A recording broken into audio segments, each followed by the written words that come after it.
Eu sou uma fazedora, né?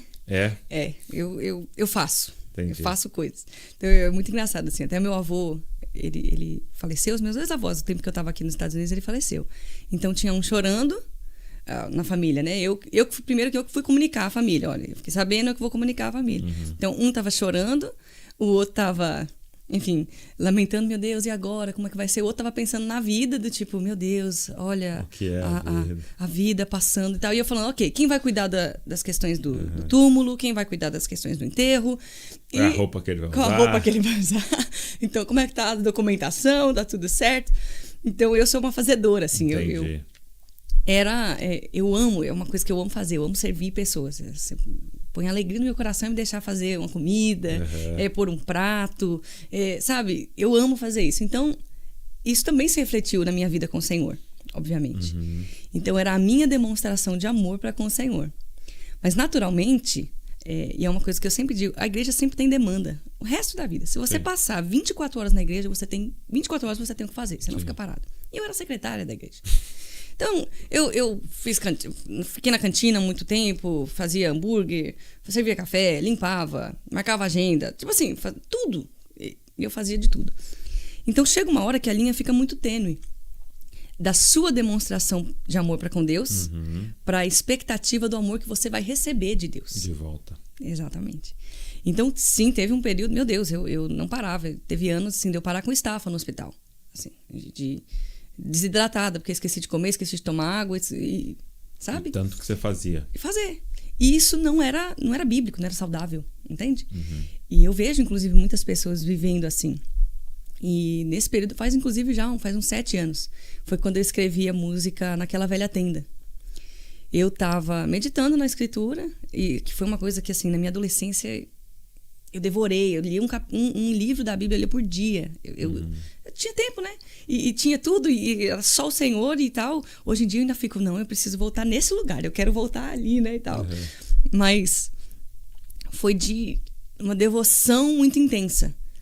Então eu sempre fui intensa para todas as coisas, né? Intensa para amar, intensa para chorar, intensa para tudo.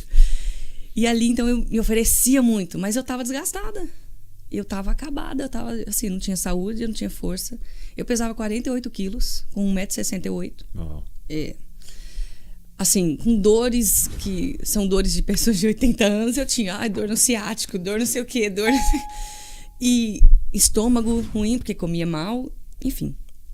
E ali, eu lembro que um dia eu fui fazer uma oração e estava colocando diante do Senhor, muito cansada, muito sobrecarregada, muito, muito tudo.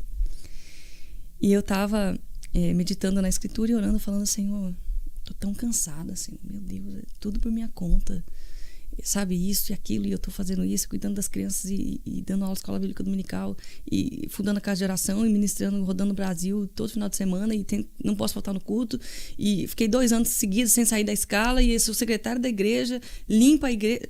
Senhor, eu não aguento, não tenho mais condição. E aí eu falei, não aguento mais, eu tô muito cansada e tal. E o Senhor falou pra mim, mas eu nunca te pedi nada disso. É isso. E eu acho que é muito difícil você lidar com isso, de você perceber, cara, eu fiz tudo pra Deus e Ele nunca me pediu nada disso. E o Senhor falou, eu recebi, porque recebi. Seu coração, a intenção do seu coração, mas eu não te pedi isso. Você tá se matando aí, eu não te pedi isso. E aí, nesse momento, assim, eu tava... E, na verdade, que eu percebo e que o Senhor ministrou muito no meu coração é que é uma crise, na verdade, não é do serviço, é da identidade. E eu tava ali e meditando na escritura, né? A Bíblia diz que Davi, já no fim da sua vida, então todo mundo já tinha uma opinião sobre ele. Ele foi esquecido pelo pai. Para a família de Saul, ele era só um usurpador. Para os irmãos dele, ele era só um intrometido, né? Lembra quando ele chega ali no meio da guerra? O que você está fazendo aqui? O que você quer saber? Então ele era só um cara que queria aparecer. Para a própria esposa dele, ele era um palhaço, para Mical. Então, todo mundo tinha uma opinião sobre ele. A Bíblia fala que as servas do reino cantavam, saiu matou 1000, mas ele 10.000. Então tinha gente que amava Davi, ele tinha os valentes, tinha os fiéis, mas todo mundo tinha uma opinião. A Bíblia diz que Deus deu para ele descanso dos seus inimigos, e ali ele tem uma ideia, uma grande ideia, né? A gente é nossas grandes ideias, né?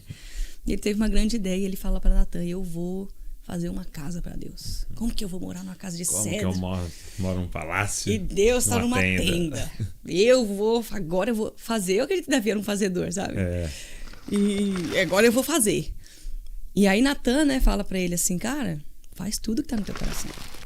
E meditando nisso, eu percebo uma coisa, inclusive, não é tudo que tá no nosso coração que é para ser feito. E você só aprende isso ao longo da caminhada, né? Porque no começo você faz tudo que tá no seu coração. Eu quero fazer isso para Deus, quero fazer isso pra Deus. Não, e é doido que era uma vontade de Deus. Exato. Mas não para aquele momento, né? E aí a Bíblia diz, né, que Deus fala para Natan, volta lá e conserta isso aí. Acho que uma das coisas difíceis para um profeta, né? Você fala, volta lá que eu não falei isso daí, criatura. Volta lá, resolve essa treta aí, porque eu não mandei você falar esse negócio. E aí Natan volta e ele começa a falar para Davi de algo mais excelente. E ele fala para ele, cara, Deus quer te dar uma dinastia, um legado. A Bíblia diz ali, foi meditando nisso que o Senhor fez destravar algo no meu coração. A Bíblia diz que Davi sai correndo, ele se põe diante da arca e ele faz uma pergunta ali composta de 3, né? Ele diz, Senhor, quem sou eu? Quem é a minha casa? Por que o Senhor me trouxe até aqui? E aí, eu continuei lendo o texto. Essa vida segue como se nada tivesse acontecido, como se não tivesse pergunta nenhuma. E eu lembro que eu chorei uma semana inteira e eu falava pro Senhor, o Senhor não respondeu para Davi, a responder para mim. Senhor, eu preciso saber quem sou eu, quem é a minha casa, o que o Senhor tem para minha família, por que o Senhor me trouxe até aqui?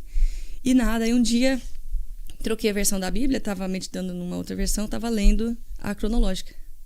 E fui estudar, né, na tradição também e tal, o que aconteceu ali naquele momento. Uhum. E naquele momento foi quando Davi escreveu 2 salmos. Salmo capítulo 2, Salmo 110. Acredito que seja dessa ocasião, né? E meditando ali, Davi fala, eu proclamarei o decreto do Senhor.